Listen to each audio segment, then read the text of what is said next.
Muy buenas tardes a todos y saludos cordiales. Bienvenidos. Estamos de la mano de Recurra Ginso. Estamos encantados, estamos mojados, porque aquí nos mojamos, ¿eh?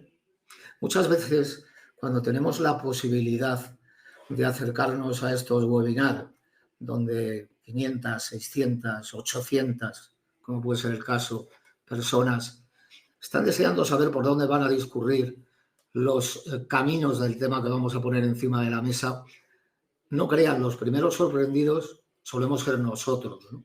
Fíjense si venimos preparados, que hoy hemos traído nuestro casco de bombero, que está ahí arriba, por aquello de que está cayendo agua prácticamente por todo Madrid. Eso es lo que estamos en Madrid, que ahora empezaremos a ver dónde están todos y cada uno de ustedes, todos y cada uno de vosotros.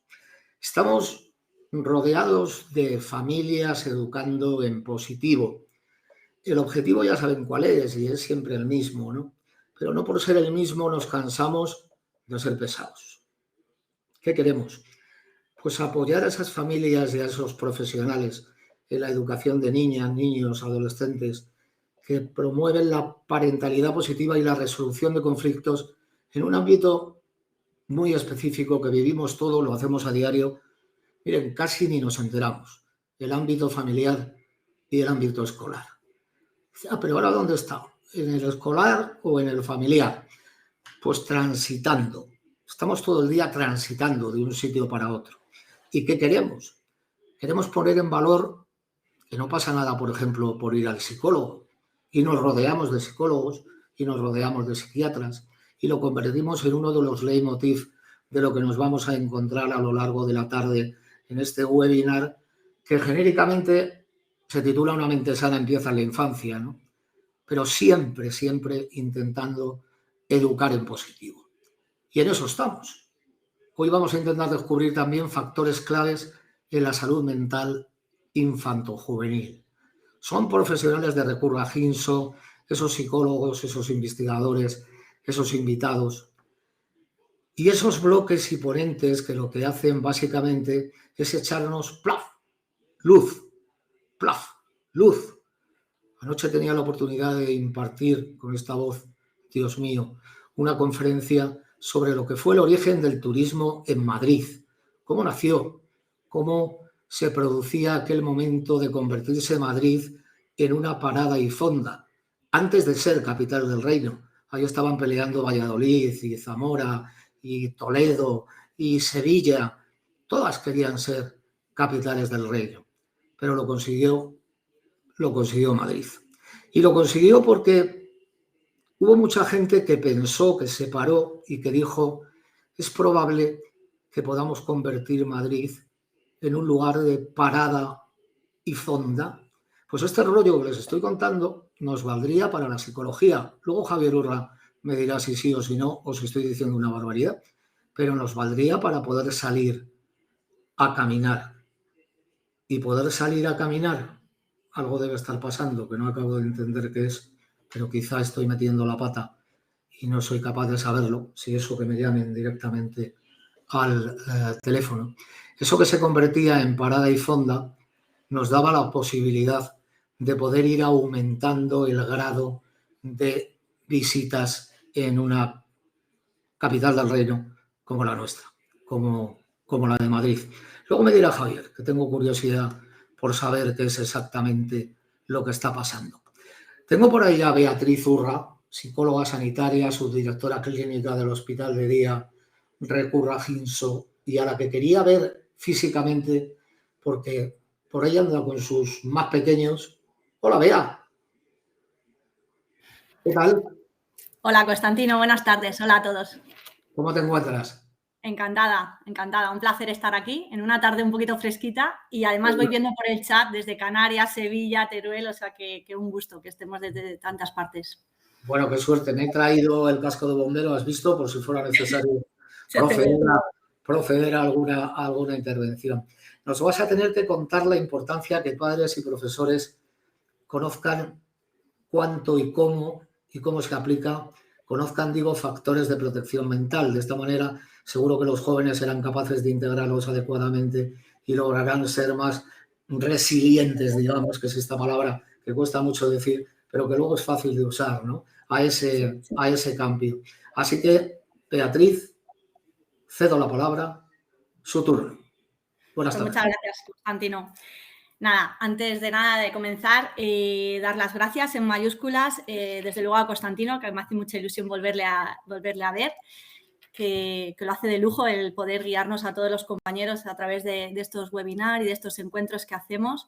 Obviamente, dar las gracias a Recurra Ginso por darme la oportunidad de poder participar en el día de hoy, en el último webinar de este año, que no significa que obviamente en el 2024 haremos muchos más, y a todos mis compañeros que ahora irán exponiendo sus ponencias. Nada, a mí me hace especial ilusión, antes le comentaba un poquito a ellos, terminar este año hablando acerca de factores de protección, de la prevención, ¿no? Sí es cierto que de un tiempo a esta parte se está haciendo hincapié, se está poniendo el foco y hay bastantes estrategias en el Sistema Nacional de Salud acerca de la prevención. Pero creo que aún tenemos la sensación, los clínicos, cuando llegan los chavales a consulta, de que llegan a veces excesivamente tarde, ¿no? O cuando ya hay un sufrimiento, un daño en toda la familia, inclusive. Así que creo que podemos darle un toque, o a mí me gustaría darle un toque a esta pequeña charla, a esta pequeña ponencia, positivo, porque desde todos y cada uno de nosotros, como padres, como profesores en el aula, como sanitarios, desde el entrenador que está en el equipo de fútbol de los chavales, o sea, creo que todo el entorno, toda la comunidad puede hacer muchas cosas para prevenir que los chavales el día de mañana puedan desarrollar sintomatología clínica.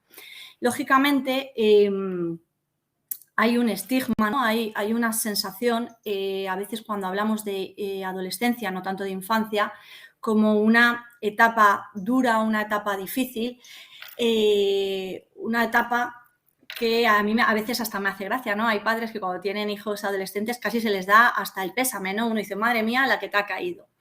Bueno, creo que es importante que le demos un enfoque mucho más positivo centrado en, es verdad que es una etapa que, bueno, donde hay muchas tormentas, hoy que el día está lluvioso, que hay una redefinición, ¿no? Donde el chaval coge espacio, busca, ¿no? Su propia identidad, la de su familia, hay cosas que no le encajan, empieza a cuestionarse, ¿no? Diversas cosas que a lo mejor hasta ese momento no lo hubiera hecho, pero también es una etapa donde hay mucha fuerza, donde hay ganas, donde los chavales desbordan incluso de energía, donde cuando están con la ilusión, con una mirada, con un objetivo, es mucho lo que pueden conseguir, ¿no? Y obviamente, antes decía Constantino, hay mucha resiliencia tanto en nuestros niños como en los adolescentes. Centrándonos en la salud mental, según la OMS, pues bueno, sería aquel estado de bienestar, ¿no? Donde de una manera muy básica podríamos decir que es estar bien con uno mismo, bien con los demás y poder afrontar, ¿no? Todas las piedrecitas que hay en el camino, ¿no? Todas esas situaciones adversas con diferentes estrategias de afrontamiento, ¿no? Con esas herramientas que podemos llevar en la mochila de cada uno. Podríamos tener esta webinar y muchas más para hablar acerca de todos los factores, ¿no?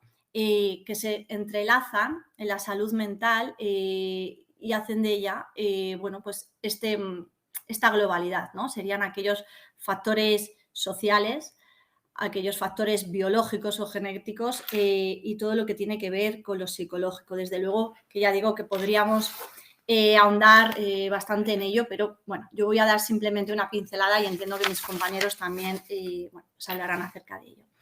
En la actualidad, ¿no? Desde hace tiempo llevamos escuchando en los medios de comunicación, se hacen eco, sobre todo desde la pandemia, qué está ocurriendo, ¿no? De la prevalencia, ¿no? De los datos, ¿no? Tan alarmantes que tenemos en nuestros niños y en nuestros jóvenes acerca de la gravedad y de las patologías que ellos sufren.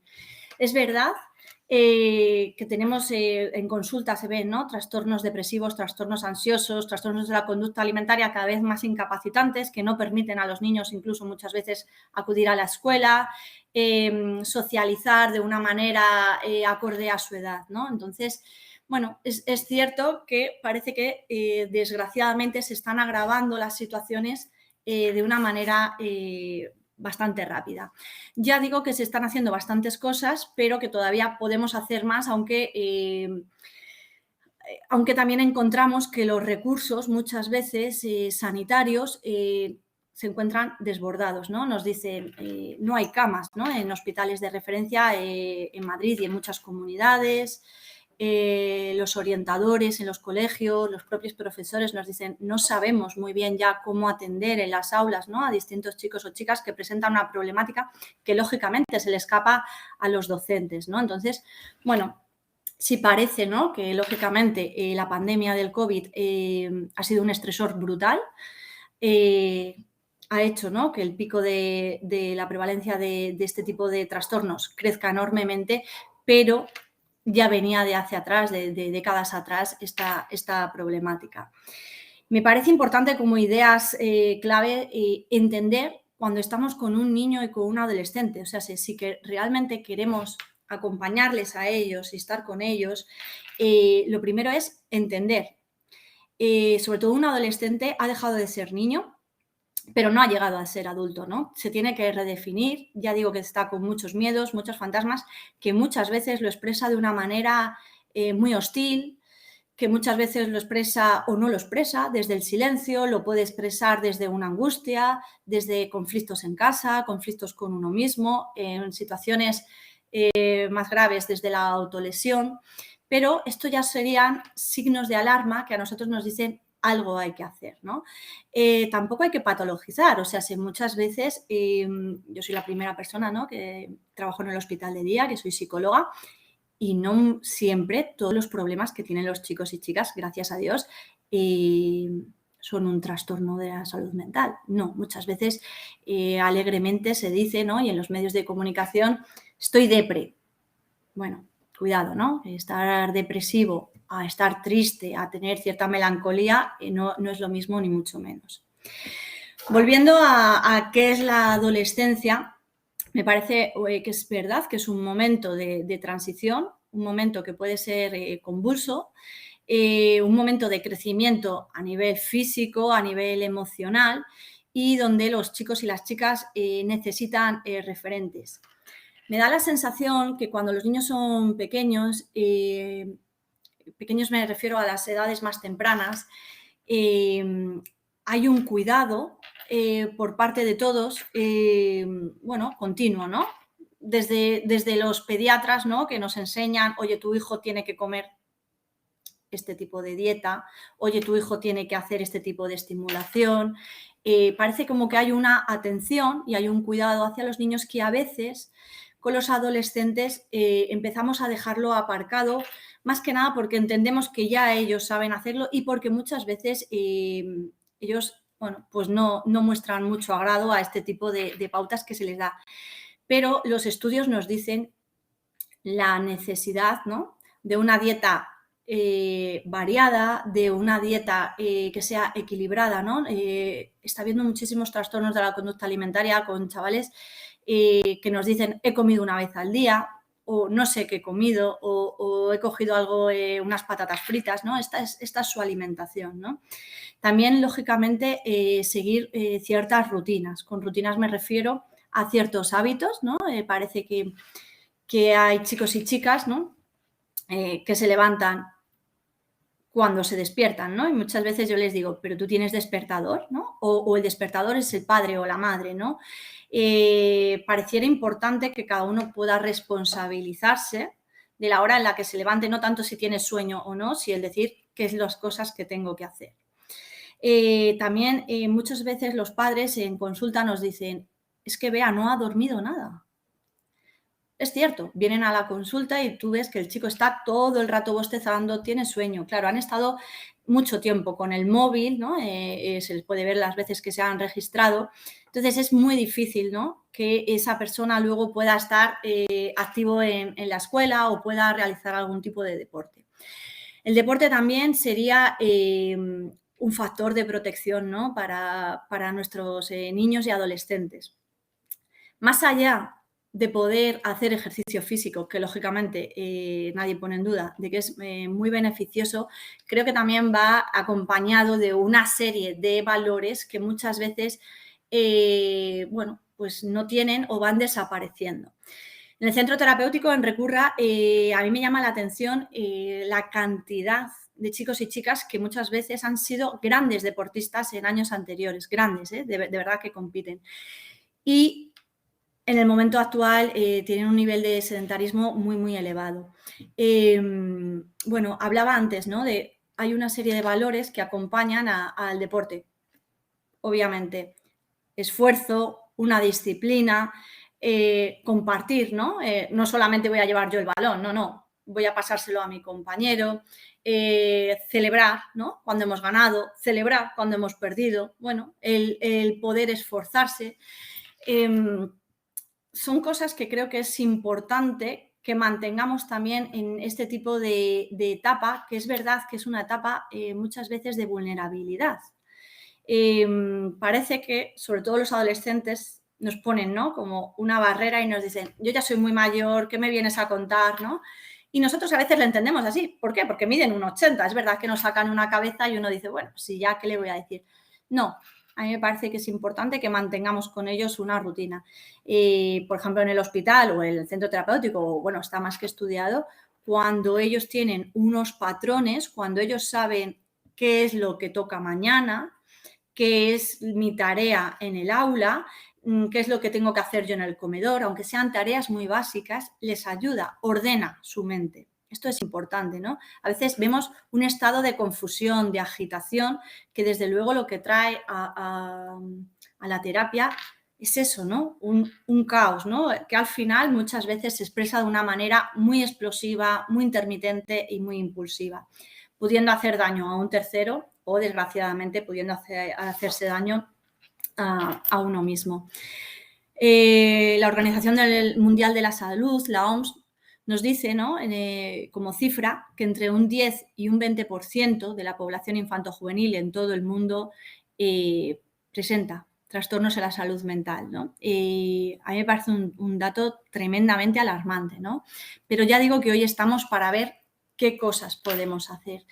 Más allá de estas necesidades básicas, ¿no?, que se pueden cubrir desde la alimentación, el sueño, el deporte, desde luego que hay otras muy, muy importantes. ¿Qué se puede hacer desde la familia? Dar el ejemplo. ¿Con qué me refiero a dar el ejemplo? Bueno, cómo socializamos nosotros, ¿no? Es importante que los chicos puedan entender que su casa es un hogar, es un sitio donde estar a gusto, desde donde no tengo por qué estar solamente en mi habitación, desde donde, bueno, pues hay un espacio de convivencia, desde donde se puedan invitar a los amigos, ¿no? A mí me parece clave que muchas veces yo le digo a los padres, conoces a los amigos y frecuentemente en el cambio del colegio al instituto ya te dicen, no, he dejado de conocerlos. Esto es un factor de riesgo, ¿no? Cuando empezamos a no conocer a las amistades, cuando no nos los traen. Lógicamente, si yo le digo a mi hijo de 16, 17 años, ahora puedes traer a tu amigo y nunca lo ha hecho, probablemente no lo hará. Si desde pequeño lo trae pues un día a comer o por la noche, bueno, pues eso va a facilitar. Socializar, que vean una apertura, que vean que nosotros nos relacionamos con el vecino, que podemos ser empáticos con la persona que pasa por a comprar el periódico, con los familiares, bueno, que no solamente, ¿no?, rijan una serie de normas. Yo creo que también la apertura. Muchas veces, desgraciadamente, debido a las redes sociales, hay una falsa sensación de estar acompañados, ¿no? Muchas veces te dicen, no, estoy jugando en línea. Y es verdad, además están jugando en línea con gente, con chavales que están en otros países, con gente, bueno, Eso nada tiene que ver con amistad. Estás jugando, pero no sabes ni con quién estás jugando, ¿no?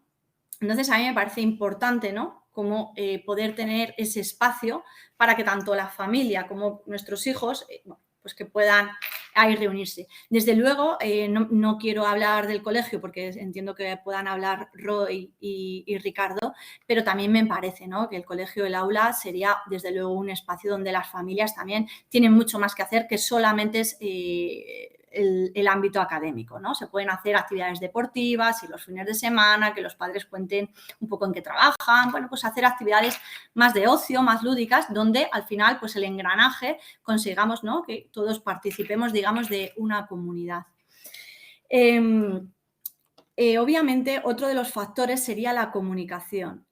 Desde luego, nadie pone en duda que un adolescente a veces no es fácil hablar, ni tampoco con un niño pequeño, ¿no? Muchas veces, lógicamente, no nos van a hablar como un adulto, ¿no? No les vamos a preguntar qué tal estás y nos van a decir, pues mira, me encuentro mal porque me ha ocurrido esto en el colegio. Pero sí que de una u otra manera lo van a expresar. A mí me parece importante, bueno, pues que todos seamos conocedores de ciertos rasgos o de ciertos patrones que pueden ocurrir. Con esto no quiero decir que uno tenga que ser ni psicólogo, ni psiquiatra, ni pediatra, desde luego que no, ¿no? Para eso habrá profesionales y en el momento que los necesitemos deberíamos acudir. Pero sí me parece que ante un cambio significativo en la conducta de un chaval y además que perdura en el tiempo, bueno, que pongamos un poquito de atención, que preguntemos al tutor, que preguntemos a lo mejor a la madre del amigo, bueno, que nos podamos mover no a las espaldas nunca del chaval, pero que podamos ver un poco qué está ocurriendo. Cuando hablaba de comunicación, por centrarme, creo que tiene que ser una comunicación en la que de verdad el chico y la chica se sientan escuchados. Beatriz, perdona, que cuando naciste tú... Cuando nací yo, hace nada, 2 días. Sí, ya había un charlatán en la tierra que era muy querido y muy apreciado. Le llamaban Javier Urra. Y nunca jamás escuché gritos de tal tamaño cuando uno no se da cuenta que va por encima del tiempo. Así que, Beatriz, te hemos escuchado atentamente. Te voy a retirar la palabra momentáneamente y con mucho cariño, dado que lo que nos has trasladado está muy bien, pero ahora vamos a darle una vuelta. Tan es así que te voy a dejar sin preguntas, de momento. Venga, fenomenal.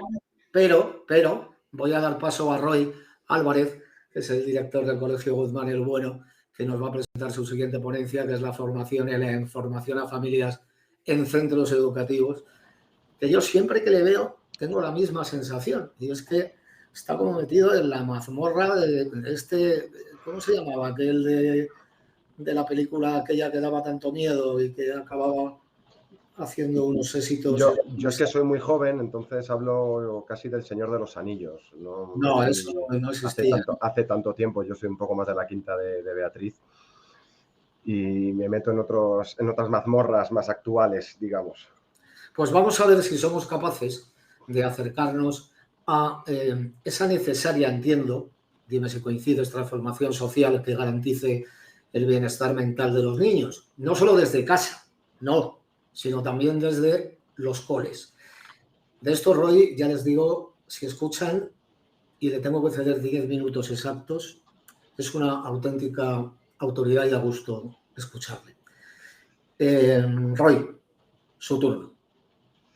Vale, voy a compartir una presentación, ¿vale? Para acompañar lo que digo. Entonces, bueno, lo que yo voy a decir, o de lo que voy a hablar es el papel, yo como director del Colegio Guzmán el Bueno, el papel que tenemos los centros educativos en todo esto de la salud mental infanto-juvenil. Y sobre todo el papel que seguimos no solo con los alumnos, sino con las familias. Hay algo que considero yo fundamental, que es leer la situación actual social, tanto de las familias, que digamos que sois las primeras, o somos la primera promoción, de decirlo de alguna manera, que seguimos sin tener ni idea de cómo criar a niños, pero que encontramos una herramienta muy poderosa, incluso destructiva, que es la parte digital, tecnológica o de móviles. ¿Por qué hablo de eso? porque creo que la información es muy importante de tener desde un centro educativo. Y esa información que podemos obtener nosotros, en ocasiones más fiable de lo que suele salir en la prensa, creo que tenemos la obligación de comunicarlo a las familias, independientemente de la etapa educativa a la que nos refiramos. Datos como la FAD y junto con la Fundación Mutua Madrileña, que los docentes debemos de tener conocimiento, los docentes, todos, desde el profesor que tenga 2 horas hasta el director, como es mi caso.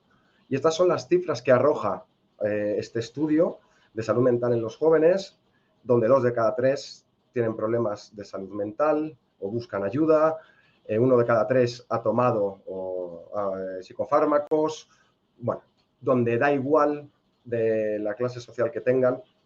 Y esto es importante porque si a esto le unimos un concepto de expectativa que muchas veces caemos las familias, es una bomba de relojería. En cuanto a expectativa me refiero a que a día de hoy hay que sacar un 13 en EBAU. Parece que el 12 es el nuevo bien, el nuevo notable, el nuevo 6, 7 de antaño, ¿no? Parece que si no haces la EBAU no vas a hacer nada en la vida y todos queremos que nuestros hijos sean ingenieros, notarios o que tengan una capacidad económica. Pero muchas veces nos olvidamos de que eso llegará en otro momento, teniendo en cuenta lo que está ocurriendo, ¿no? También está este dato sacado de Statista que dice que a nivel mundial una de las grandes preocupaciones que hay es la salud mental. Y a lo mejor nos estamos focalizando demasiado en unos temas que funcionan, pero que a día de hoy no funcionan por el mero hecho de que evoluciona o involuciona la sociedad. Evolución que se puede ver en que en los años 80 se usaba ese dispositivo que está a la izquierda y solo en 40 años tenemos el que está a la derecha. Y de hecho el que está a la derecha creo que es ya antiguo. Y en el que está a la derecha, incluso inmediatamente a su izquierda, tiene un acceso ilimitado a la información. Es un arma que hay que saber usar, tremendamente útil. Pero sinceramente peleamos con una situación de que las familias no saben utilizarlo. Y los alumnos o los hijos sí. También tenemos que estar al día de que ChatGPT batió todos los récords de obtener el 1.000.000 de usuarios en tan solo 5 días. El resto de aplicaciones que veis, no sé si todos las conocéis, pero los chavales probablemente sí. Contra eso también peleamos. Y eso lo unimos que en una edad más adolescente, solamente a nivel universitario hay 3.000 grados en España. Y luego aparte hay 150 formaciones profesionales diferentes, que hay que multiplicar por el número de instituciones que lo ofertan. Es un caos a día de hoy informativo. Yo muchas veces a las familias les digo que es como ir a comprar Crispies a un supermercado o ir a comprar Crispies a un hipermercado. Es mucho más fácil elegir entre 4 que elegir entre 30. Otro dato para irme en una edad de 0,5 años, mi hija tiene 2 años y medio y lo tengo grabado en la cabeza, que en esa etapa todo lo que ocurre es altavoz en la adolescencia. Es decir, hay una relación directa de la situación adolescente con todo lo que ha ocurrido entre 0 y 5 años. Y eso los docentes, los departamentos de orientación lo tenemos que saber, porque luego hay que aprender a tratarlo. Al igual que un adolescente, el córtex prefrontal no evoluciona o no madura hasta los 22, 23, 24 años, que es lo que permite el pensamiento, digamos, de lo que va a ocurrir a lo que hago en el momento actual, así como la amígdala, que es lo que gestiona todo el tema emocional. Bien, toda esa información hay que saberla, que hay que formarse en ello, pero ¿qué hacemos como centro para conseguir acompañar a las familias en esa formación, en esa información? En el centro que tengo el placer de dirigir, entendemos que el alumno solo muestra lo que viene siendo la fachada, que sería la puntita del iceberg, pero hay que aprender a ver todo lo que hay debajo. Y todo lo que hay debajo nunca normalmente es académico, sino todo es lo que le rodea a él como entorno. Y en lo académico repercute lo familiar, lo social, lo antisocial, lo asocial, lo terapéutico o los trastornos o lo que pueda repercutir. Y eso al final termina repercutiendo. A partir de ahí, trabajar de forma multidisciplinar me parece fundamental. Nosotros trabajamos con Recurra, es un trabajo que hacemos multidisciplinar, ya no solo de los alumnos que están allí, sino que ellos nos ayudan a prever lo que pasa en lo nuestro y a poder derivar ayuda profesional con valentía, que nos parece fundamental. La formación de los trabajadores, nosotros llevamos años haciendo una media de 30 horas en trastornos del aprendizaje, la conducta y la situación infanto-juvenil, para entender mejor a los chicos. Porque cada año que pasa, los docentes estamos un año más lejos de los alumnos. Por eso siempre viene bien tener alumnos jóvenes, al igual que viene bien tener alumnos profesores experimentados, pero siempre hay que reciclarse. Al igual que generar convenios con diferentes instituciones que nos ayuden a prever, observar, diagnosticar y, sobre todo, atajar los problemas que desde el aula con la familia podamos ver y especialmente que podamos recomendar. La formación que damos a familias, nosotros tenemos un plan de formación específico para familias optativo sobre diferentes dificultades que hay a nivel social, especialmente todo lo que tiene que ver con los consumos, tanto digital como no digital. Y luego la información, mandamos esa información a las familias cada vez que tenemos algún tipo de situación que creemos que es importante que se conozca. También tenemos unas jornadas familiares que utilizamos para transmitir esa información, donde para la familia que no viene le mandamos un resumen de lo que se ha hablado, que de eso hablaré en la última diapositiva. Además de todo ello, la normalización. Esto suena un poco raro, pero creo que es uno de los casos nuestros de más éxito. Creo que es donde realmente hemos visto que ha habido un cambio, que es que hablamos de los problemas como se hablan los problemas, que es normalizando el problema. Hay un problema, perfecto. En vez de quedarnos en el problema, vamos a buscar la solución. Entendemos que esa problemática está y, sobre todo, la persona familiar que viene no es la única que lo tiene y se ve apoyado por el centro. Normalizar es comunicar qué ha pasado en ese problema, derivar o recomendar una derivación. Normalizar ese problema es decir a una familia que algo no está yendo bien, o estamos viendo cosas que no están yendo bien, que cuanto antes se tome alguna solución mejor y que hay diferentes escalones para evitar llegar a lo que decía Bea, de llegar a Recurra, por ejemplo, en una situación de convulsión total, de desesperación, donde ya hay una familia rota, a punto de romperse o en una situación crítica. A modo de normalizar, como ejemplo, y ya para terminar, estas son las jornadas que hacemos este curso en nuestro centro educativo. Hay diferentes temáticas, pero hablamos de sexo, porno, hablamos de, en cierta medida, suicidio, hablamos de comunicación, hablamos de autoestima, hablamos del proceso de hacerse mayor, hablamos de temas que preocupan a las familias y que atajamos como preocupación que tiene la familia y que no sabe cómo hacer. Esa normalización que da tanto el título como el resumen, como luego la jornada, es lo que en muchas ocasiones, teniendo en cuenta los 5 puntos anteriores, nos lleva a poder atajar el problema. Y para finalizar, la familia está muy bien y el éxito académico también. Eso es una presión, pero a lo mejor hay que empezar a olvidarse que hay que mirar más al alumno, que cada uno tiene su sitio y que primero se tienen que encontrar ellos para poder tener un éxito académico y, por tanto, tener una unidad familiar. Constantino, creo que lo he hecho en tiempo, ¿verdad? No, te han faltado 15 segundos. ¿Te importaría decirme si me ves atractivo, por favor? ¿Te puedo decir algo? Perdona, ¿qué has dicho? No, ¿te importaría decirme si me ves atractivo? Porque te han faltado 15 segundos. Te veo joven y tremendamente atractivo. Bien, pues te lo agradezco. Especialmente joven. Fíjate que estábamos escuchando, porque estaba viendo a Inmaculada Palanca por ahí, ella no me veía, pero yo sí, preparando algo que vamos a montar dentro de un ratito, que no se lo pierdan. Y estaba intentando localizar también, voy a ver si dándole un grito entre los dos le tenemos a mano, don Ricardo Muñoz. Muy buenas tardes. Hola, don Ricardo. A ver si la tenemos por ahí. Muy buenas tardes, ¿qué tal? ¿Cómo ¿La estamos? tenemos muy mojado o no? Bueno, la verdad que de momento, con suerte, he sido precavido y de momento me he librado.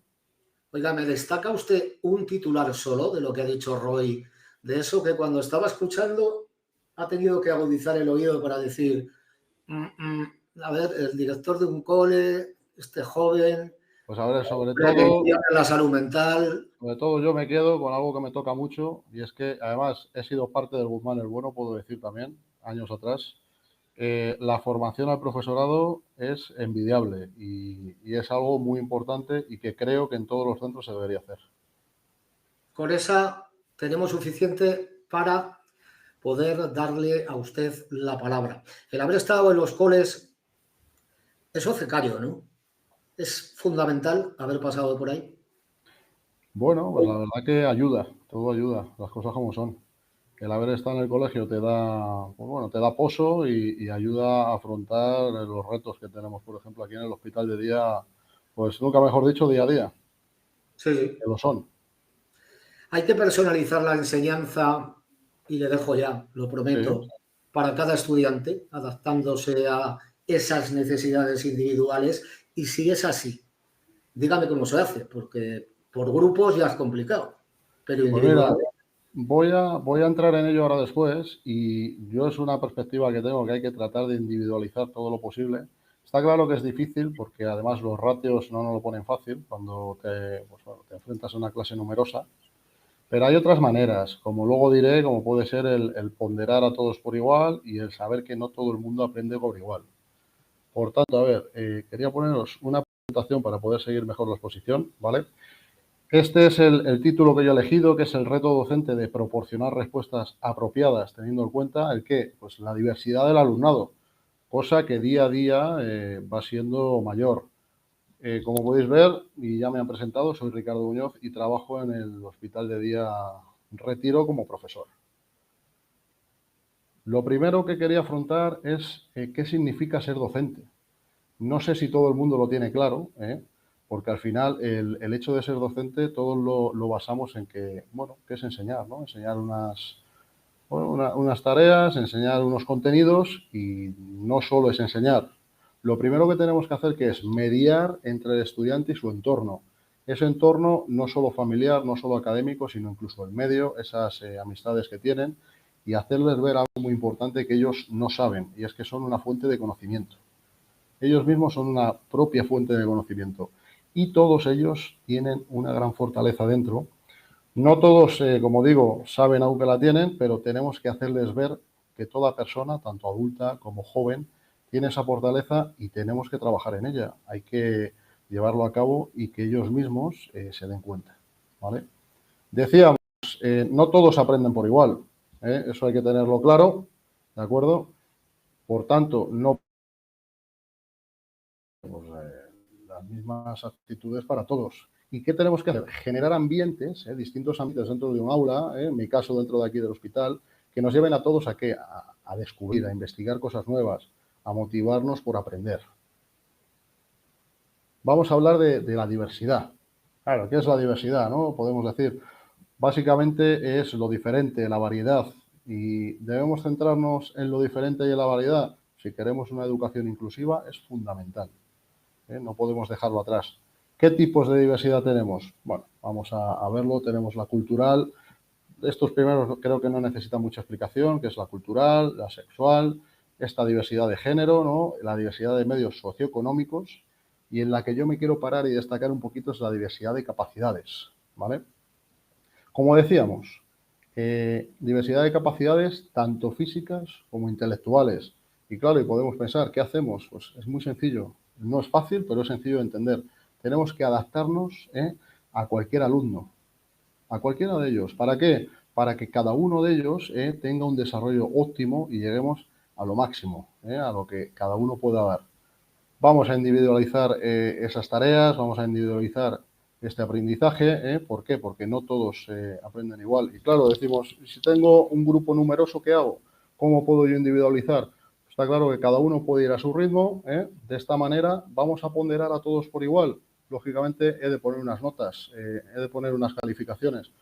pero lo que va a ser un reto mayor para unos quizás sea menor para otros. Entonces, a ese que tiene un reto mayor, vamos a motivarlo para que pueda hacerlo, y a aquel que llegue a menos, que su reto sea menor, ya decimos, porque hay diversidad y porque no todos pueden llegar a lo mismo, vamos a motivarlo de igual manera. ¿Por qué un aprobado ha de ser siempre hasta una línea y de ahí no pasamos? No tiene por qué. Podemos dejar en decir, este chico no llega, pero con lo que ha hecho, para la capacidad que él tiene, de momento me vale. Y con eso seguramente llegaremos a que pueda ir un paso más adelante. Si lo dejamos en esa línea, seguramente, como veremos más adelante ahora en otra diapositiva, puede que incluso lo perdamos, que no llegamos ni siquiera a que llegue. Tenemos, como decía Roy también en su intervención, algo que, bueno, pues nos quita el sueño, parece que es lo más importante que hay en la vida a día de hoy, el rendimiento académico. Parece que el rendimiento académico no deja de ser, dentro de lo que es los colegios, los institutos, a lo que, pues bueno, podemos optar y no hay nada más. Y no es así. Tenemos una evaluación de conocimientos que, lógicamente, pues, tenemos que dar, que es lo que podríamos decir que es el rendimiento académico puro y duro, pero ya en tiempos cercanos, más o menos a inicios de este siglo XXI, se han ido añadiendo una serie de variables, como pueden ser la familia o unas variables escolares, que son muy sencillas de entender. Tenemos que dar siempre refuerzos y tiene que haber siempre unas relaciones positivas. Es decir, tanto en casa como en el colegio, los chicos tienen que entender que la relación que tienen y que los refuerzos que van a obtener, por mínimo que sean, no pasa nada que sean unos refuerzos pequeñitos, van a ser positivos, que les ayuden a seguir adelante y a seguir con ganas y a estar motivados. En este caso, como profesor, pues bueno, voy a hablar de qué relación he de tener yo con los alumnos. Bueno, muy sencillo. En primer lugar, mi actitud como profesor va a llevar a una actitud mejor o peor de los chicos. Esto es algo indudable. Si yo entro a una clase y entro con desgana, como diciendo, bueno, vamos a hablar hoy de lo mismo que llevo dando en los últimos 10 años. Seguramente los chicos no tengan una buena actitud positiva. Ahora, si yo soy proactivo, si yo me dedico a generar, como he dicho antes, esos ambientes que ellos pues, tengan esa invitación a investigar, ¿no? A decir, bueno, a ver como suele decirse, ¿no? ¿Qué nos cuenta hoy este tío? Viene hoy de buen humor, tal. Seguramente su actitud sea más positiva. Hemos de ser cercanos, debemos tratar a estos chicos y a estas chicas con empatía. ¿Por qué? Porque, ojo, tenemos una línea muy, muy fina, que nos puede llevar ¿a qué? A la desmotivación, incluso al abandono escolar, que es lo que ante todo no queremos. Queremos unos chicos que sigan un buen camino. Por tanto, hilando mi última frase, vamos a hablar del papel del profesorado. Quiero hilar otra vez, no nos hemos pisado mucho en el contenido, pero sí hay un par de cositas que vamos a decir parecidas. Con Roy en el tema de que a día de hoy el profesorado tenemos nuevos retos con la sociedad que nos encontramos. La sociedad es cambiante, eso es algo que es indudable, y los retos a los que nos enfrentamos cada día cambian. Por tanto, y como le decía antes a Constantino, tenemos una formación suficiente, todo el mundo está dispuesto a llevarla a cabo, pues bueno, pues como decíamos antes, ¿no? Y un buen ejemplo es el Colegio Guzmán el Bueno. La formación se puede dar y podemos estar mejor o peor preparados, pero hemos de intentarlo. ¿Por qué? Porque la sociedad no es la misma que hace años y los retos a los que nos enfrentamos son muy distintos. Y es así. Va a haber una influencia del docente. ¿En qué sentido? Veréis que repito mucho la palabra docente porque, lo dicho, no es lo mismo un profesor que un docente y eso espero que nos quede a todos claro. La influencia del docente. Bueno, vamos a tratar de ayudar pues bueno, desde edades tempranas hasta la adolescencia, a los chicos y chicas ¿a qué? A planificar y decidir. ¿Qué vamos a ayudarles? Pues esa organización del tiempo que hay después de las clases, esas rutinas, esa toma de decisiones. ¿Para qué? Para tratar de llegar, y esto por ejemplo aquí en el Hospital de Día de Retiro lo hacemos mucho, para tratar de llegar a una máxima autonomía, que los chicos y chicas llegue un momento que de manera autónoma sean capaces de realizar esas gestiones, ¿de acuerdo? Luego en clase, todas las tareas, todo lo que tratemos de inculcar, hay que incidir en lo colaborativo. No está reñido con lo de individualizar la enseñanza, ¿vale? ¿Por qué? Porque lo colaborativo al final, ¿en qué lo basamos? En que entre ellos resuelvan distintas situaciones tratando de que no todo sea individual. Muy sencillo. Lo individual, al final, ¿qué tenemos? Comparaciones, yo fui mejor, tú fuiste peor. Dentro de lo colaborativo, estamos dentro de un grupo donde mi aportación siempre va a valer para algo. ¿De acuerdo? Y llegamos al punto de que, cuidado, no siempre hay que reforzar los resultados, ¿vale? Debemos reforzar también conductas y ejecuciones, es decir, ¿vale haberlo intentado? Hay momentos en que sí, ¿eh? No todo es optar a un buen resultado. También una buena ejecución y una buena conducta propensa a intentarlo, también debemos reforzarla para que, bueno, se siga intentando. Y dando nosotros el qué, pues todo tipo de feedback. ¿Qué tenemos en el feedback? Pues bueno, es muy importante. ¿Por qué? Porque va a ser una interacción entre alumno y profesor de las situaciones que nos encontramos y donde, como he dicho antes, tenemos que tratar de dar información siempre, por favor, motivadora, por mínima que sea.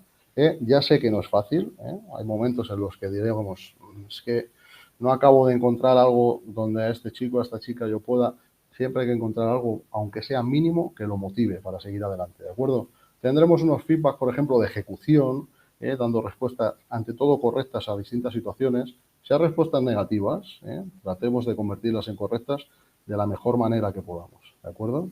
Luego la motivacional, bueno, basado en progresos. Contra más progreso haya, el compromiso suele ser mayor, ¿vale? O sea que un feedback de motivación suele ser muy importante.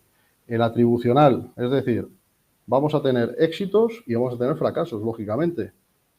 ¿En qué vamos a incidir nosotros como docentes? En los factores en los cuales vayan a incidir el éxito o el fracaso. Por tanto, busquemos factores que podamos controlar. Factores que nos den un mundo irreal nos llevarán más a ¿qué? A un fracaso y a un feedback desmotivador. Factores controlables seguramente nos ayudarán a que el éxito llegue de mejor manera, lógicamente. Y luego tenemos el feedback de estrategia. Como docentes vamos a darles diversas estrategias para que puedan resolver todos los problemas. Ya no hablamos académicos, he insistido antes en el tema social y en el tema del ambiente que tienen. Pues, ¿qué podemos reforzar? Que esas estrategias se hayan usado de buena manera. Perdón. Bien, llegamos aquí al punto de la motivación y el acompañamiento, ¿de acuerdo? ¿Qué podemos decirle a la motivación? Bueno, pues es el interés del alumno. ¿Por qué? Por su propio aprendizaje o actividades que le conducen a él. Vamos a tener dos tipos de motivación de inicio, que es la intrínseca y la extrínseca. Es decir, la motivación propia, la que sale por mí mismo y la que me viene de fuera. Ahora diferenciaremos un poquito, ¿vale? Aparte de eso, vamos a tener motivación, ¿por qué? Por conocer, es decir, la satisfacción propia de ¿qué? De he aprendido algo nuevo, conocí algo, eso me motiva a continuar. Por tanto, démosles alguna manera, alguna herramienta para que ellos mismos puedan seguir aprendiendo. Luego, la motivación de el superarse a sí mismo. No hay nada como una superación propia para que el chico o chica diga, vamos, adelante, ¿no? En esta anterior tarea lo hice de esta manera y ahora está mejor. Y luego la de experimentar la estimulación, es decir, vivir sensaciones agradables. De las teorías solo quiero entrar en una para no extenderme mucho, que es la de Weimer, y es algo que hemos explicado antes, y es que tanto éxito como fracaso son factores que podamos controlar, es decir, que les demos cosas reales en los que ellos se puedan mover. Y para finalizar, y como un pequeño resumen, Constantino y acabo, quería dar una serie de pautas muy rápidas que pueda ayudar tanto a docentes como a familias. Esto lo podemos aplicar, si cambiamos alumno por hijo, lo podemos aplicar en casa también, que sería el que, pues, desarrollar la conciencia del yo como agente del aprendizaje, es decir, nuestro alumno, nuestro hijo como verdadero protagonista, dotar de oportunidades para la reflexión, organizar tanto la clase como nuestro hogar para colaborar y cooperar entre todos, es decir, estudiantes, profesores y familia, podemos cambiar por otros, crear y apoyar el discurso sobre el aprendizaje y el conocimiento, ¿cómo? Con debate, con reflexión de unos con otros, ofrecer oportunidades de practicar distintas formas de pensar y aprender, que ya dijimos que cada uno aprende a su manera, Y por último, suministrar instrumentos que apoyen el aprendizaje del estudiante cuando trabaja en tareas desafiantes, que esto sobre todo y bien llevado en tecnología lo podemos conseguir.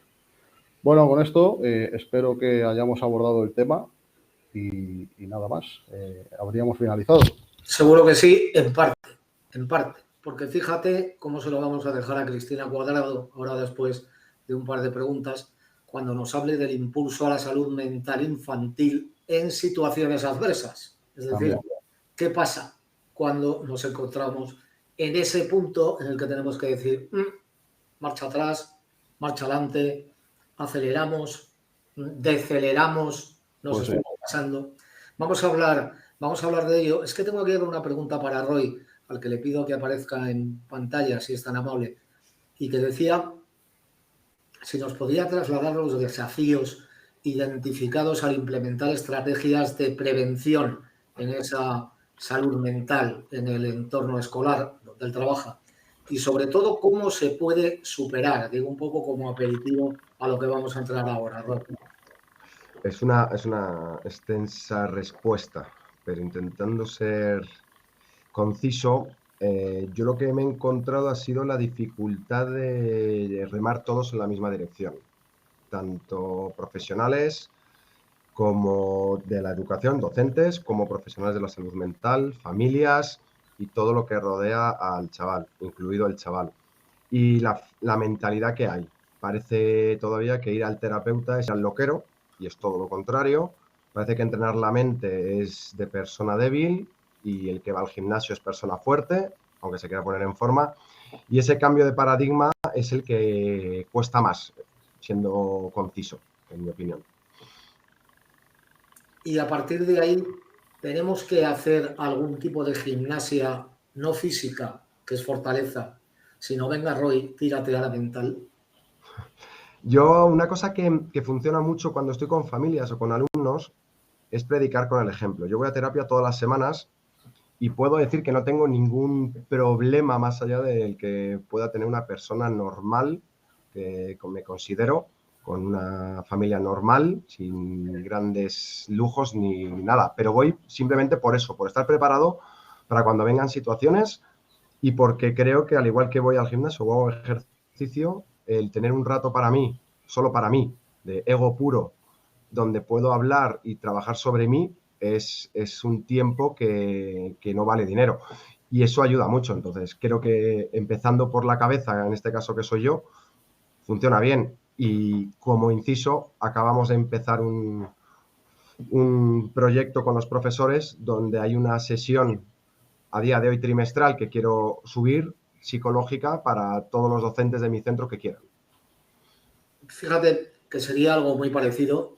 Os voy a despedir a los dos porque voy a saludar a Cristina Cuadrado con vuestro permiso, pero igual os llamo, o sea que no os vayáis muy lejos, Ricardo y Roy. Cristina Cuadrado, que creo que está por ahí. Muy buenas tardes.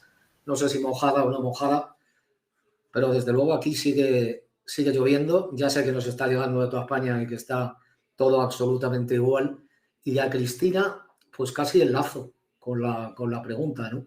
Porque dice una de las preguntas que nos dejan la importancia de abordar las enfermedades no solo desde la perspectiva médica, que hablábamos ahora con Roy, sino también psicológica, ese huequito que se busca, Roy, para poder estar a gusto consigo mismo y hacerlo especialmente en el caso de los menores. Danos ahí una pincelada, si eres tan amable. Y ya sabéis que Cristina es la directora de la Fundación Pequeño Deseo y que la ponencia se llamaba, os lo dije antes, pero se sigue llamando el refuerzo anímico en los menores y jóvenes con graves enfermedades. Así que, Cristina, bienvenida. Y ahora sí, se te escucha bien, su turno. Bueno, lo primero, muchísimas gracias, Constantino, por darme la oportunidad de participar y, por supuesto, a Recurra Guinso y compartirlo con estos compañeros tan interesante. La verdad es que está siendo una webinar en la que estoy aprendiendo un montón. Y yo, bueno, es verdad, os voy a hablar desde el punto de vista de la Fundación Pequeño Deseo. Lo que hacemos es trabajar con niños y adolescentes que pasan por una grave enfermedad, tanto crónica como, bueno, a veces no de muy buen pronóstico. y lo que trabajamos es justamente ese apoyo emocional durante el proceso de la enfermedad. Nos parece que es importantísimo buscar su bienestar, ¿no? Hoy en día, como adelantabais, no se afrontan las enfermedades solo desde un punto de vista médico, sino que es fundamental el punto de vista psicológico y social, ¿no? En el momento que un niño se enfrenta ante una situación tan complicada como es tener una enfermedad, esto le genera muchísimo miedo, mucha incertidumbre, sentirse solo, y no os cuento a los padres, ¿no? Que al final siempre tendemos a proteger a nuestros hijos y a enfrentarnos a que de repente tiene una enfermedad nos descoloca y muchas veces no sabemos ni cómo actuar. Es verdad que hoy en día, nosotros en estos 23 años que llevamos en la Fundación Pequeño Deseo, hemos visto una evolución importantísima de cómo se afronta las enfermedades desde el punto de vista del hospital, ¿no? Hay un interés enorme en mejorar la calidad de vida de estos niños y estos adolescentes, de mejorar los tratamientos, de que no sean tan agresivos, siendo igual de eficientes, que la hospitalización sea menor y que haya un refuerzo de un apoyo psicológico durante el proceso de la enfermedad, tanto a los niños como a los padres, ¿no? Sobre todo para buscar que esa lucha contra la enfermedad sea mucho más, haya más ganas de luchar, ¿no? Digamos, y se pueda vencer. Seguro que muchos de vosotros habéis oído hablar, ¿no? Sobre la humanización en los hospitales. Eso entraña un abanico enorme de actividades y de acciones, pero sobre todo, bueno, pues, ¿no? Como ese personal del hospital actúa frente a estos niños y adolescentes, cómo se mejoran las estancias y las habitaciones y los espacios comunes para que sean más amables, para que sean más agradables y lo hagan un poquito hogar dentro de lo que se puede dentro de un hospital.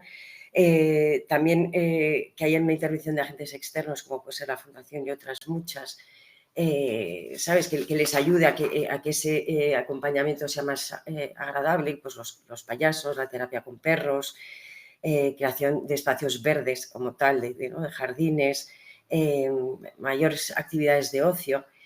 Y en nuestro caso lo que hacemos es algo tan sencillo como darles la oportunidad de soñar. Al final un niño cuando está enfermo, lo contábamos al principio, ¿no? La manera que tiene de madurar es tan rápida que esa parte de infancia tan fundamental en el proceso de creación de la persona y de desarrollo se ve truncada, ¿no? Entonces nosotros lo que intentamos es bueno, darles esa oportunidad de soñar y de ver que aquello que sueñan puede ser realizable, ¿no? Esto tiene bueno, muchas consecuencias. Al final, cuando cumples el deseo de un niño enfermo, se generan muchas emociones positivas que inciden muy directamente en su bienestar y en cómo ven la enfermedad, en cómo ven su futuro, en cómo ven un poco su situación. Es verdad que no hay muchos estudios, ¿no? Sobre realmente el efecto directo del cumplimiento de un deseo en un niño enfermo, pero sí se pone de manifiesto que puede significar darle la oportunidad de volver a ser un niño, como os decía. También la esperanza de que pueda convertirse en realidad les da como una perspectiva de futuro y de que merece la pena vivir. Al final tener esperanza es fundamental para sobrevivir y es un elemento importante que subyace en cada uno de los niños con los que trabajamos, ¿no? En ese proceso del deseo que quieren. Todos los niños que pasan por una enfermedad tienen una mayor probabilidad de mostrar un nivel de autoestima muy bajo, porque toman conciencia de que son distintos de otros niños, ¿no? Ya no van al colegio, se les cae el pelo, tienen que tener bueno, lo que llaman ¿no? O sea, en el fondo que al final que son distintos y que pasan por un proceso que dejan de jugar, dejan de ir al cole, dejan de salir los fines de semana, ¿no?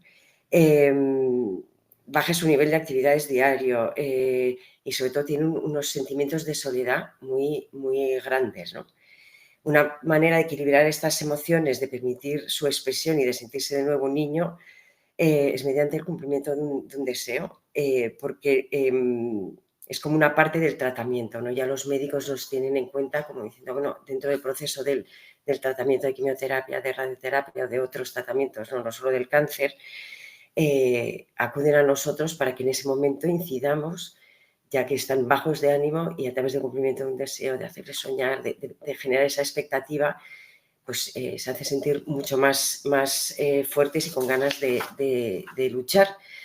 Y sobre todo que afrontar la enfermedad desde una mirada de optimismo. Lo primero que pensamos cuando estamos enfermos es que horror es negativo, o lo asociamos mucho a la mortalidad, pero no, hay que también tener esa esperanza y esa manera que hay un porcentaje elevadísimo de niños que siguen adelante, ¿no?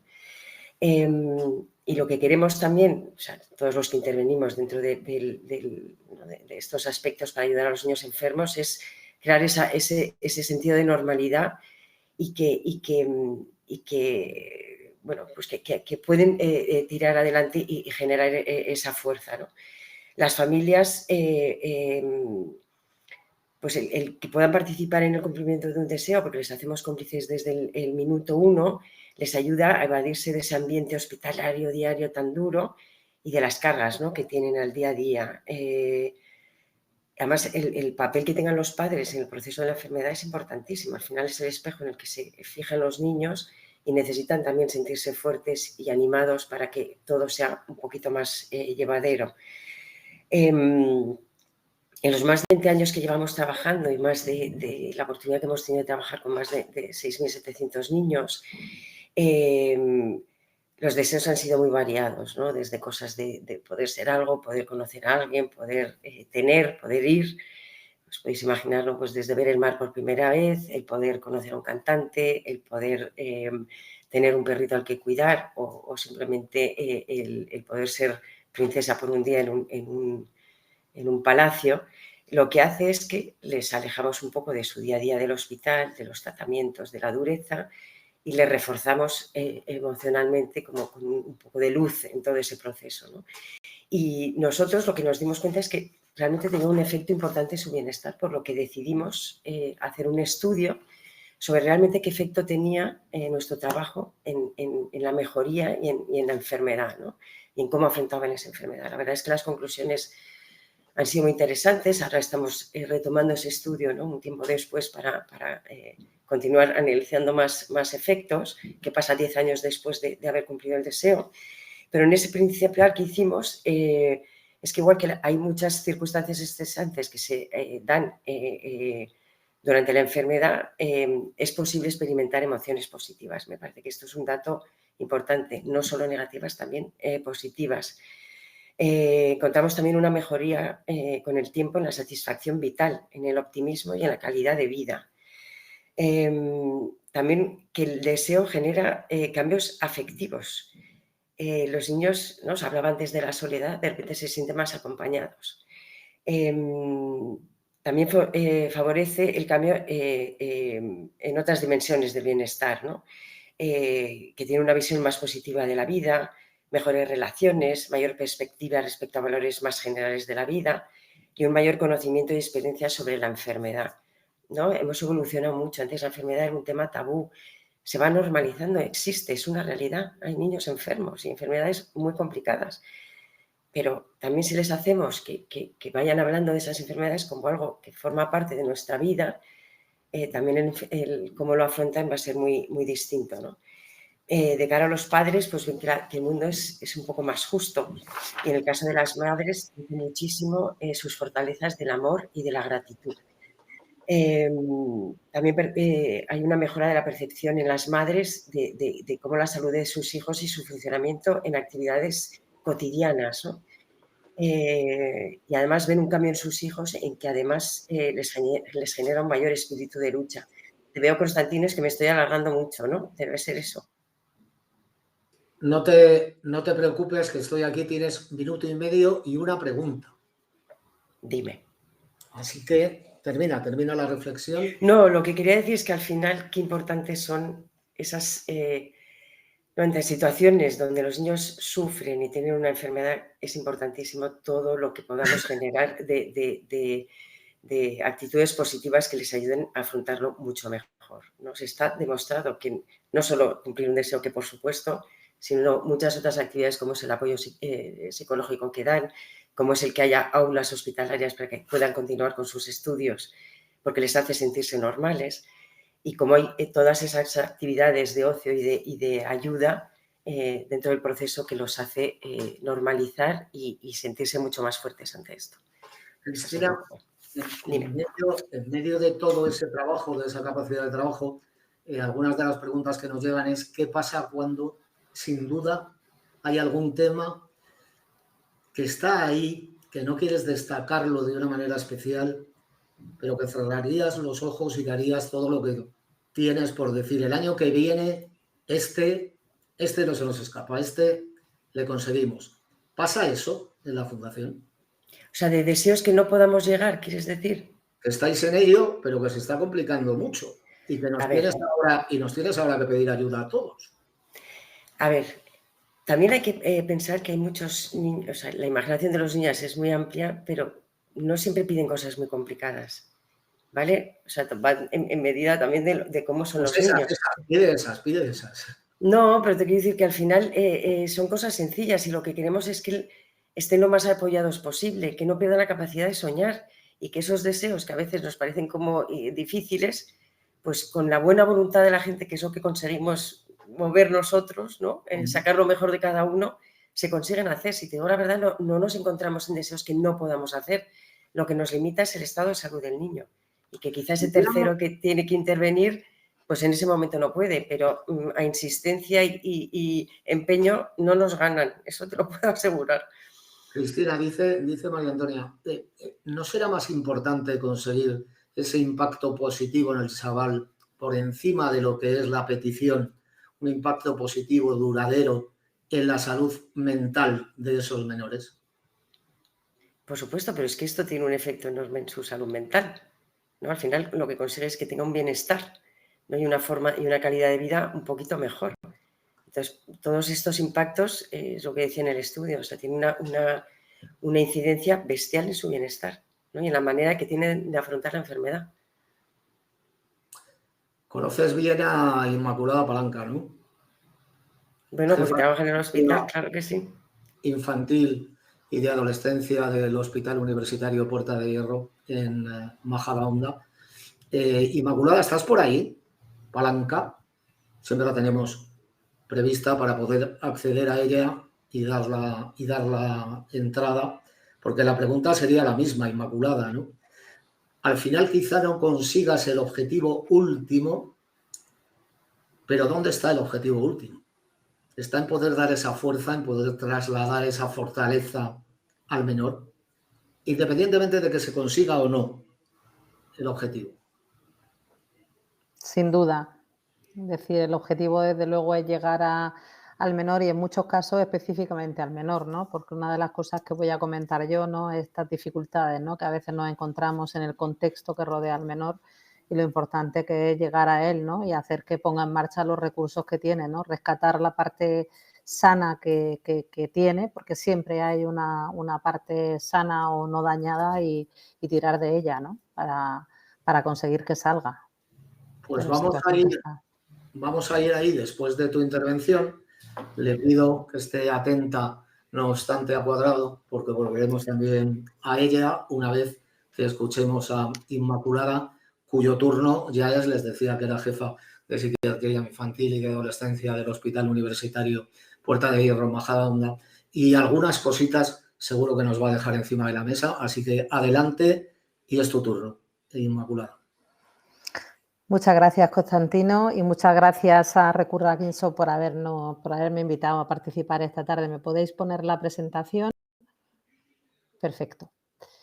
Bueno, yo como ya ha comentado Constantino, trabajo en Puerta de Hierro y atiendo y voy a hablar, ¿no? Y me voy a referir en una parte a lo que son trastornos mentales graves y también a lo que considero que es una parte muy importante a la hora de prevención, ¿no? de estos trastornos mentales y bueno, ya durante la tarde nos han aportado unas perspectivas muy interesantes desde la familia de educación y voy a incidir sobre ello desde otra perspectiva, ¿no? Y también desde mi experiencia profesional.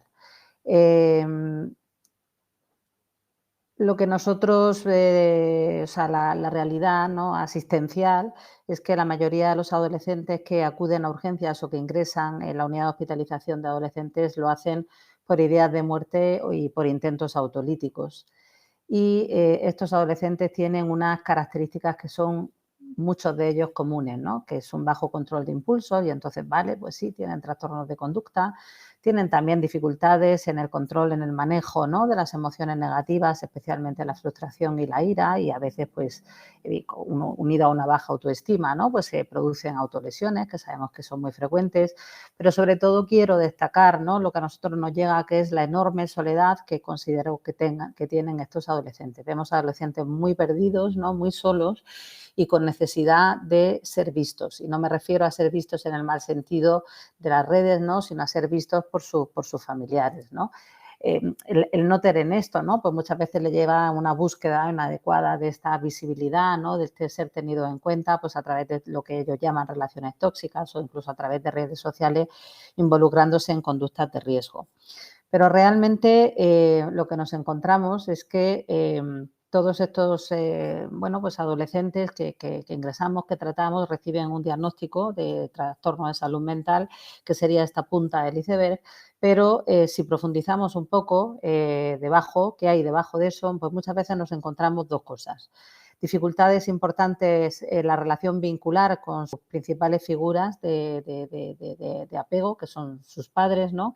Y situaciones traumáticas, experiencias traumáticas, muchas veces en relación con lo primero, ¿no? Cuando son precisamente los progenitores los que, de los que provienen esas situaciones traumáticas, y en muchos casos no pensemos en maltrato físico, no pensemos en negligencia por falta de cuidado físicos, corporales, sino en la negligencia emocional, ¿no? La dificultad que hay pues para ver a sus hijos, ¿no? Para reconocer sus necesidades emocionales, validarlos en sus sentimientos, ¿no? Y sobre todo protegerlos. Y esto lo que hace es que, las familias a veces están muy dañadas, los adolescentes se encuentran solos y la realidad, la dura realidad es que a veces están mejor, ¿no? Más a gustos con nosotros ingresados en el hospital que en sus propias familias, ¿no? Y debido a esto, ¿no? Cuando ocurre esto, ¿no? Las dificultades vinculares graves pues son clave, ¿no? Y por eso quiero hablar de cómo se empieza a construir esa relación. Para ello tenemos que remontarnos, para hablar del vínculo, tenemos que entender lo que es el apego, ¿no? Que fue estudiado por Bowlby en los años 60 y que dice que el ser humano, que es un primate, pues nace con una capacidad innata para exhibir conductas de apego, ¿no? Que son, entre otras, el llanto, que lo que buscan es la proximidad física con el cuidador para protegerlo y asegurar la supervivencia, provocando a su vez unas respuestas en el cuidador, ¿no? Que de tal forma que se constituye una relación bidireccional. Este vínculo afectivo que se establece los 2 primeros años de vida, tan precoz, ¿no? Y además se constituye en un modelo de relación que nosotros vamos a reproducir en las futuras relaciones que establecemos a lo largo de la vida. El vínculo es el sustrato básico para el desarrollo de capacidades que son críticas en las interacciones humanas, ¿no? Como son la confianza, el desarrollo de la empatía, la formación de una conciencia ética, es decir, el desarrollo moral, la construcción del sentimiento de pertenencia a la familia, de pertenencia al grupo y de la seguridad básica, que lo que permite es explorar el mundo desde una posición segura. Sería como el esqueleto y como los cimientos que sostienen al individuo y considerando de su dimensión más humana. Hay un acuerdo clarísimo en que la salud mental, para lograr la salud mental en los niños, hace falta asegurarles lazos afectivos de calidad, de buen trato, que sean incondicionales, estables y continuos. Y el no conseguir esto, pues tiene unas consecuencias graves a corto y medio plazo, o sea, a corto, a medio y a largo plazo, ¿no? Evidentemente, una de ellas es la que me he referido al principio, los trastornos mentales y trastornos mentales graves, y también hay una estrecha relación entre estas dificultades vinculares más graves y la violencia, ¿no? Incluso con la violencia transgeneracional. ¿Y por qué esto es así? Pues porque hay procesos que son básicos en la construcción del ser humano que se inician en el contexto de esa relación vincular primaria, ¿no? Que son la capacidad de amar y de sentir afecto, la capacidad de autorregulación, ¿no? Cuando esa madre, en el contexto de esa interacción, el bebé tiene hambre y lo calma desde fuera y esa contención externa después se internaliza, ¿no? Y el bebé es capaz, ¿no?, de ir calmándose solo, pues haciendo sus estrategias de chuparse el dedo, de mecerse, y que esta autorregulación luego se convertirá en la capacidad de modular impulsos y en el desarrollo de habilidades y de recursos para manejar situaciones emocionalmente difíciles. Y también en el contexto de esa relación se da lo que se llama la diferenciación entre el yo y el no yo, entre el yo y el otro, que permite la consideración de la otra persona, del otro, como un sujeto que tiene sus propias emociones, sus propios pensamientos y que es diferente de nosotros mismos y no es solamente un objeto que está ahí para satisfacer nuestras necesidades, ¿no? Y esto se adquiere también en base a pequeñas frustraciones, ¿no? Desde el cariño, pero de la importancia también de la frustración, ¿no?, en esa separación de uno y de sus propios deseos. Para que se pueda dar este vínculo afectivo y emocional es necesario el contacto físico, que es fundamental para el desarrollo del sistema nervioso central, y la interacción. Y esto se da en una espiral desde la concepción hasta la vinculación física durante el embarazo, después el nacimiento con el contacto piel con piel, la lactancia y posteriormente este contacto físico se va haciendo más intermitente hasta que finalmente, a la medida que el niño crece, se va haciendo un contacto buscado. Y a lo largo del desarrollo lo que hay es una retroalimentación mutua, interactiva, entre lo que es la figura de apego y el bebé o el niño o la niña.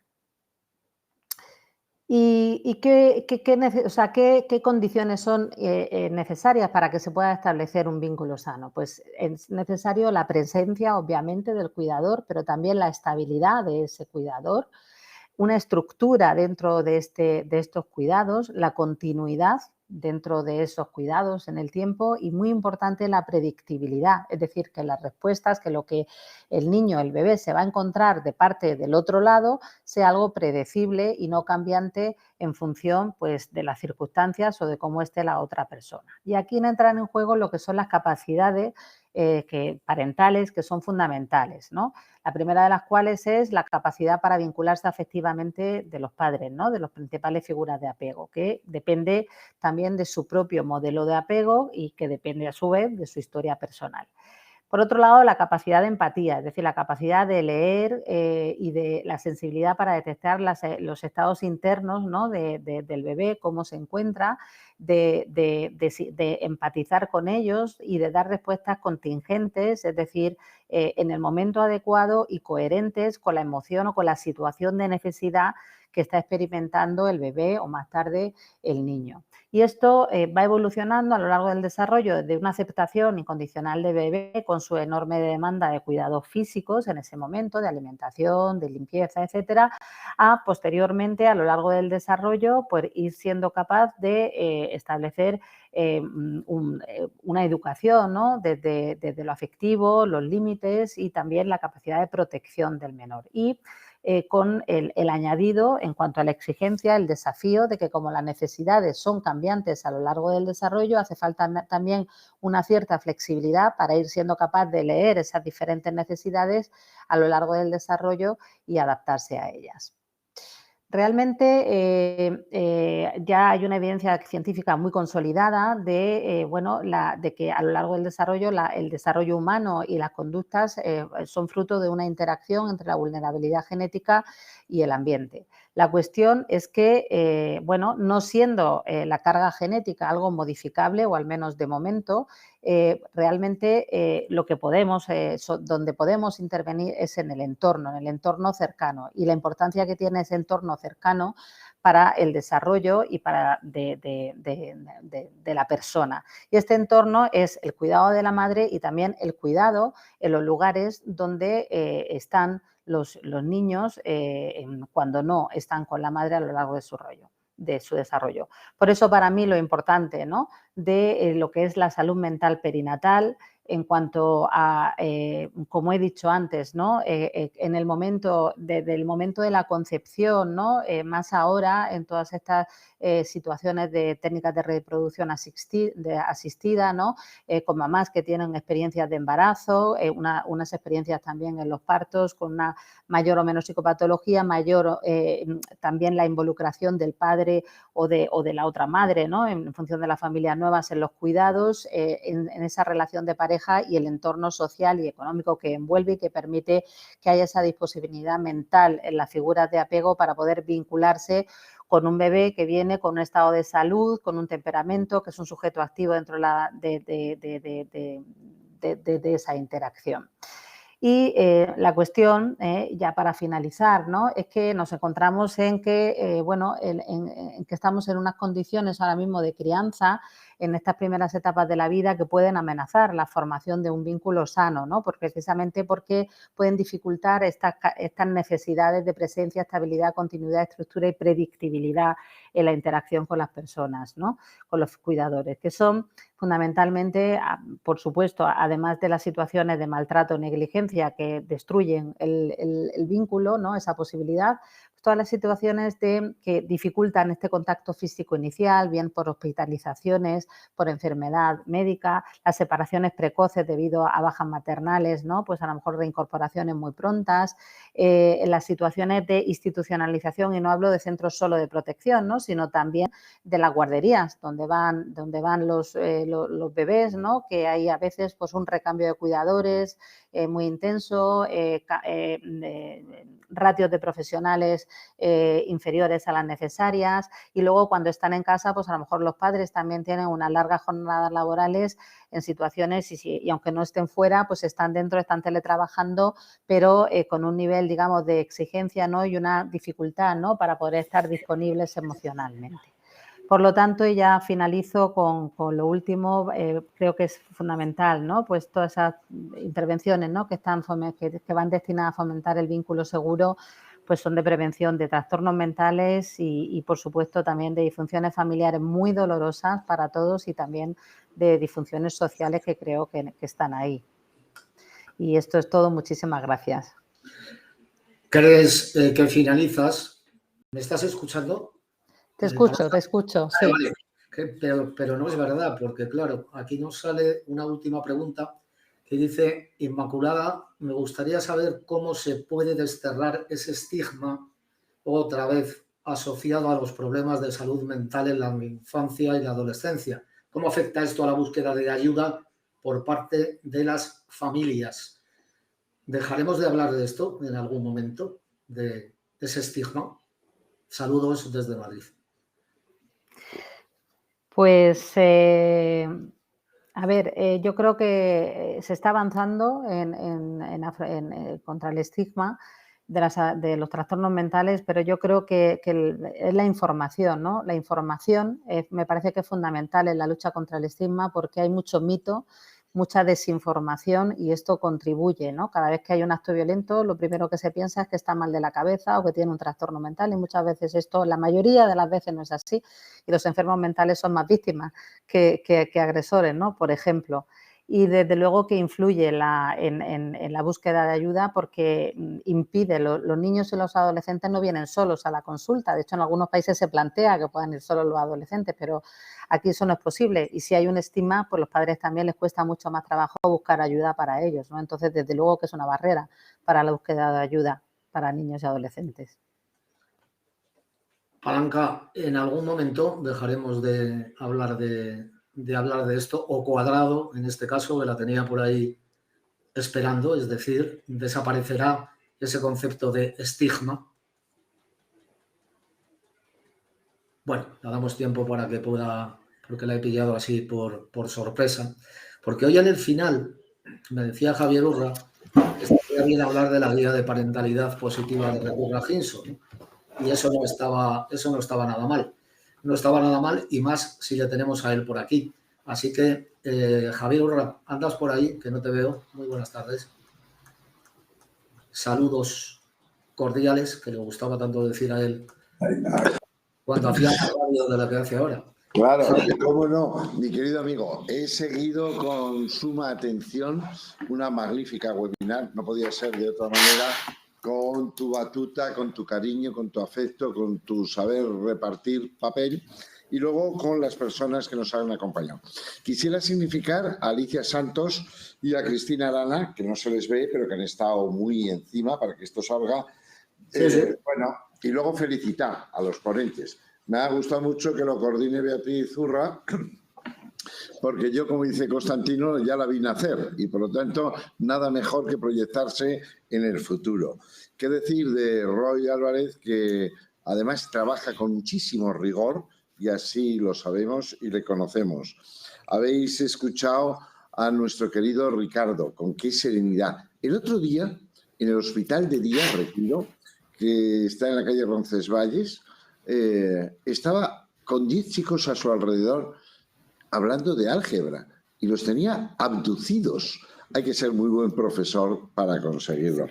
¿Qué decir de Cristina? Cristina Cuadrado, que lleva ya tantos años, desde el año 2000, viendo las realidades con los profesionales en toda España de niños que sufren, de profesionales que están a su lado, de padres que se vuelcan con sus propios hijos y de una sociedad que aprende mucho de los que sufren y de los que tienen a veces dolor y que queremos dar expectativas, esperanzas, siempre desde la realidad.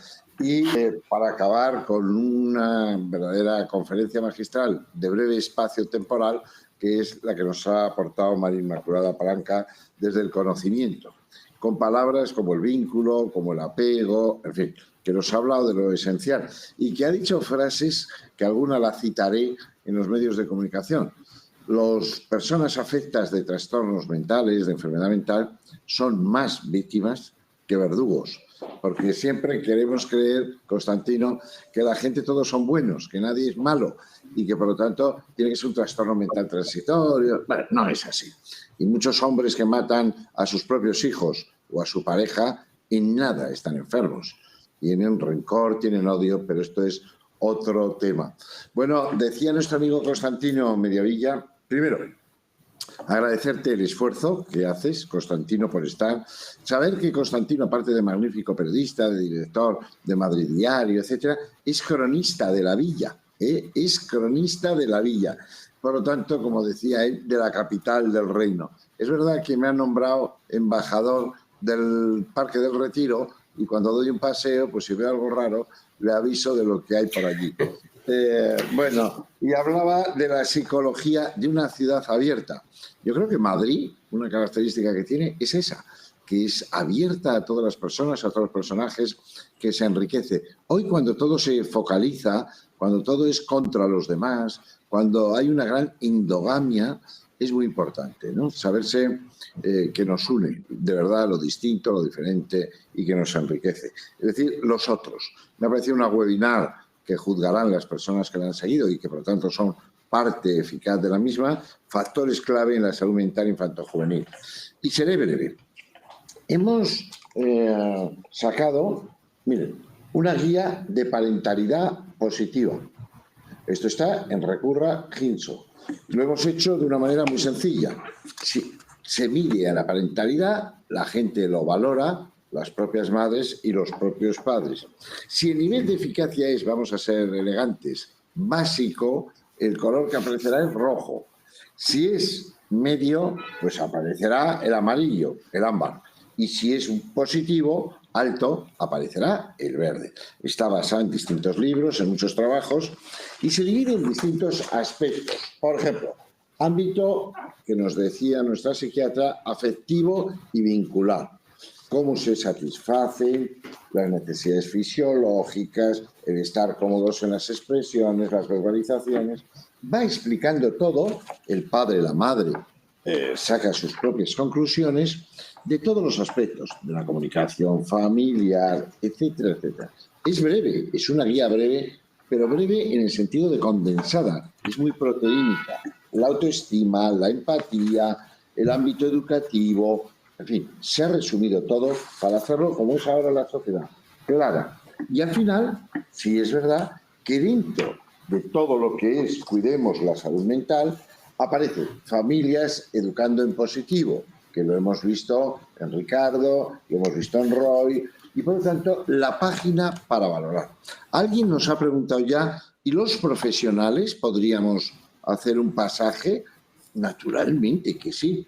Por lo tanto, yo creo que es una muy buena guía, breve, llena de contenido sobre lo que es la prosocialidad, lo que es la mentalización, cómo nos ven los otros, porque los padres, Constantino, primordialmente lo quieren hacer bien, pero tienen el criterio de que hoy educan contracorriente, y aquí se ha hablado, y de que educan más la red social y tal. Beatriz empezaba diciendo el ejemplo, la socialización, el ver a las personas que llegan. Júzguense ustedes, no sean autocríticos, pero vean en qué pueden mejorar. Y eso a las personas les da mucha tranquilidad. Quien acceda a la guía ya tiene mucho ganado. Es que quiere hacerlo mejor ya de lo que hace. Ah, por cierto, ser padres excelentes sería terrible. Que se lo digan a mi hija. Mi hija no ha tenido una mala situación. Somos normalitos, lo intentamos hacer lo mejor posible, a veces con un esfuerzo y una voluntad que solo alguna persona como yo sé. Por ejemplo, en el caso de mi querido amigo Constantino Mediavilla. Muchísimas gracias. Familias educando en positivo. Lo intentamos al menos. Gracias a todos por habernos acompañado. Son las 7 en punto, es decir, hemos cumplido estrictamente nuestro horario. Tengo que decirles feliz Navidad. Ya tengo que decírselo. Hay bombillas de Navidad. ¿Qué digo bombillas? Hay ríos de bombillas de Navidad. No ganamos al alcalde de Vigo, pero sin embargo, Madrid, ese Madrid del que es embajador del Parque del Retiro, el Javier Urra, tiene algo que no tendrá nunca Vigo. ¿Saben qué es? Nunca tendrá la luz velazqueña. Esa luz de Velázquez que ilumina ese parque con ese duende que anda por el Retiro y que ya muchos empezamos a sospechar si no se tratará del bigotudo Javier Urra. Cristina, Inmaculada, Roy, Manuel, en fin, gracias a todos, Alicia, Cristina, los que nos habéis acompañado. Y es que este es el último webinar de un proyecto. No es el último proyecto. Es el último webinar de un proyecto que tenía este título genérico y lo tiene, Familias Educando en Positivo. Pero Recurra Ginso continúa. Muchísimas gracias a todos y la mejor manera de decirles hoy hasta la próxima, que nos veremos, es deseándoles mucha salud, mucha suerte y que la Navidad les sea tremendamente propicia y mandándoles todos estos besos. ¡Feliz Navidad! Para todos. Muchas gracias. Gracias. Feliz Navidad a todos. Gracias. Nosotros nos marchamos, pero dejamos a Alicia y dejamos a Cristina pues echando el cierre. No. Dar al botón de las luces de Navidad, que es mucho mejor. ¡Feliz Navidad a todos! Un beso. Adiós. Chao. Adiós. Un abrazo. Adiós.